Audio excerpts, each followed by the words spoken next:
Avec le massif du Mont-Blanc à l'horizon et Genève et l'immense lac Léman à quelques kilomètres seulement, la ville d'Annemasse, où habitent 38 000 personnes, offre un décor et a priori un quotidien bien différent de celui des cités de la banlieue de Paris. Et pourtant...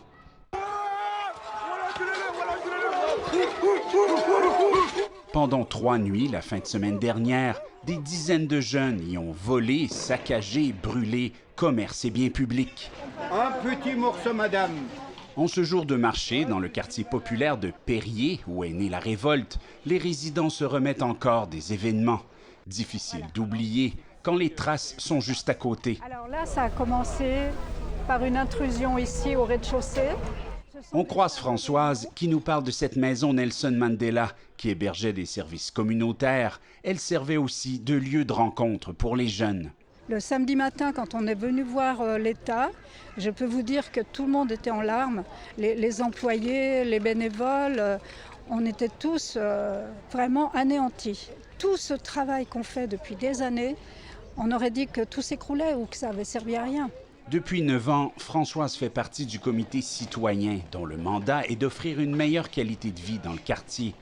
Périer, où vivent 4 000 personnes, compte 82 % de logements sociaux et plus du tiers des résidents vivent dans la pauvreté. C'est un quartier multiethnique, vibrant et bien entretenu, mais aussi un haut lieu du trafic de drogue. Il y a une tranche d'âge qu'on ne connaît pas. Après 15 ans, 25 ans, ceux-là, on ne les connaît pas. Et du coup, quand ils font un truc de violence comme ça, on est complètement démunis parce qu'on ne voit pas la raison. Depuis 30 ans que j'habite ici, c'est la première fois que je vois ça. Comme tout le monde ici, Biche et Binta savent bien que derrière la casse se cachent souvent des jeunes en détresse. On a les centres de loisirs, on a refait Annemasse, on a tout fait. Mais je pense qu'il y a trop de chômage aussi. Il y a beaucoup de chômage. Et le chômage ne vient pas seulement d'Annemasse, c'est toute la France. Plus de 12 % des 15 à 29 ans en France ne sont ni en emploi ni en formation. Moi, je dis qu'il y a des racismes aussi. Parce que moi-même, je le vis. Même les flics, il y a des problèmes, tu l'appelles ou tu vas aller faire une plainte, ils te le refusent. Il y a trop d'immigrés qui sont abandonnés à côté. C'est ça qui amène la merde. Renforcée par la mort du jeune Naël, cette opinion que la police est raciste revient souvent à Annemasse. Toujours le même type de personnes contrôlées et des fois malheureusement subir des coups qu'elle n'avait pas forcément le lieu d'avoir. Donc du coup, ça a été un ras-de-bol des jeunes du quartier. Émilie élève 3 enfants dans Périer. Avec d'autres parents, elle a patrouillé dans le quartier lors des nuits d'émeute pour limiter les dégâts.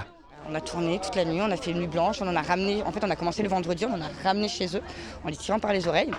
On les a ramenés chez leurs parents. Comme de nombreux résidents ici, elle se sent abandonnée par les élus. Puis, il faut bien le dire aussi, c'est la non-maîtrise d'un certain nombre de jeunes, quoi. Y compris des jeunes de 13-14 ans.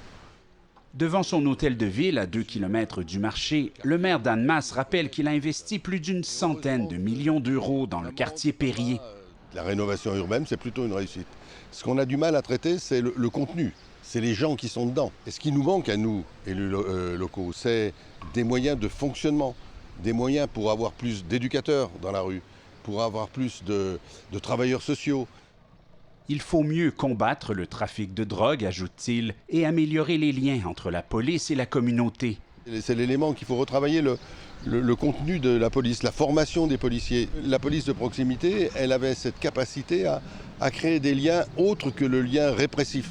M. Sarkozy a sabré là-dessus. Je crois que c'est une faute politique qu'on paye aujourd'hui. Le choc passé, Françoise ne tarit pas d'éloges pour son quartier. Des gens qui font plein de choses sur ce quartier, c'est très vivant. Malgré les nombreuses tensions en France, elle demeure positive. On a connu pire. Moi, j'ai vécu à Lyon, c'était affreux. On se battait avec les flics. Dans les années 70-80, c'était horrible. Moi, je suis optimiste. Je pense que les gens sont résilients. On va y arriver. Émilie pense aussi que son quartier va se relever, mais elle est plus pessimiste. Honnêtement, je commence à m'inquiéter pour mon propre pays. Parce que en fait, le gouvernement n'écoute pas son peuple. La France a de grands défis devant elle. Ici Jean-Sébastien Cloutier, Radio-Canada, Annemasse.